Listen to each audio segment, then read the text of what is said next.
নমস্কার বন্ধুরা, আজকের রেসিপি হলো ইলিশ মাছের মাথা দিয়ে কচু আলুর দম। ইলিশ মাছ যে রেসিপিতে থাকবে সেই রেসিপি দুর্দান্ত খেতে হবেই হবে। তো চলুন পুরো রেসিপিটা দেখে নেওয়া যাক।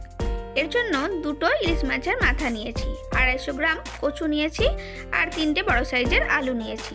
এদিকে পেঁয়াজ, আদা, রসুন নিয়েছি। কড়ায় ইলিশ মাছের নুন হলুদ মাখানো মুড়োগুলো ভাজতে দিয়েছি। তারপর এগুলো লাল লাল করে ভাজা হলে তুলে রাখছি। তারপর আবারও কড়াই 4 টেবিল স্পুন মতো তেল দিয়ে দিলাম। তেলটা গরম হলে তার মধ্যে কেটে রাখা কচু এবং আলুগুলো দিয়ে দেব ভাজতে। প্রথমে 5 মিনিট ওলট পালট করে ভেজে নিচ্ছি। তারপর একে একে এর মধ্যে দিয়ে দিচ্ছি 1 টিস্পুন হলুদ গুঁড়ো আর 1 টিস্পুন নুন। তারপর ভালোভাবে নেড়েচেড়ে আরও 5 থেকে 6 মিনিট ভেজে নেব। 5 মিনিট পর ভেজে নেওয়া কচু এবং আলুগুলো একটি থালায় তুলে নিচ্ছি।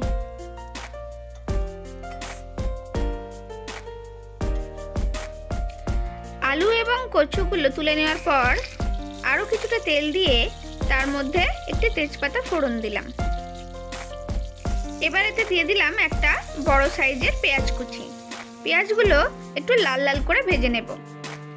লাল লাল করে ভাজা হলে এর মধ্যে 1 ইঞ্চ আদা এবং একটা গোটা রসুন বাটা দিয়ে আবারও নাড়াচাড়া করে নেব। 5 মিনিট ভাজা ভাজা করে নেওয়ার পর একটি বাটিতে 1 টিস্পুন হলুদ গুঁড়ো এবং 2 টিস্পুন লঙ্কা গুঁড়ো একটু জলে গুলে দিয়ে দিলাম এর মধ্যে। এবার সমস্ত মশলা ভালোভাবে কষাতে থাকবো। মশলা থেকে তেল ছেড়ে আসা পর্যন্ত ভালোভাবে কষিয়ে নিয়েছিলাম। এবারে এর মধ্যে দিয়ে দেব ভেজে রাখা কচু এবং আলু।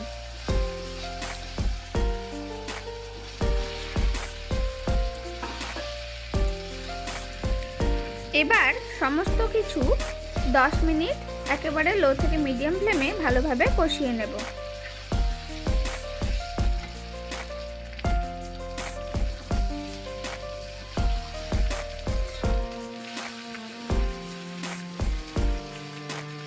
ভালোভাবে কষানো হয়ে গেলে এর মধ্যে দিয়ে দেব 3 গ্লাস গরম জল। জল দেবার পর একটু নেড়েচেড়ে নিয়ে পরিমাণ মতো নুন দিয়ে ঢাকনা দিয়ে 20 মিনিট লো ফ্লেমে সিদ্ধ করে নেব। 20 মিনিট পর ঢাকনা খুলে নিয়ে এর মধ্যে দিয়ে দেব ইলিশ মাছের মুড়োগুলো।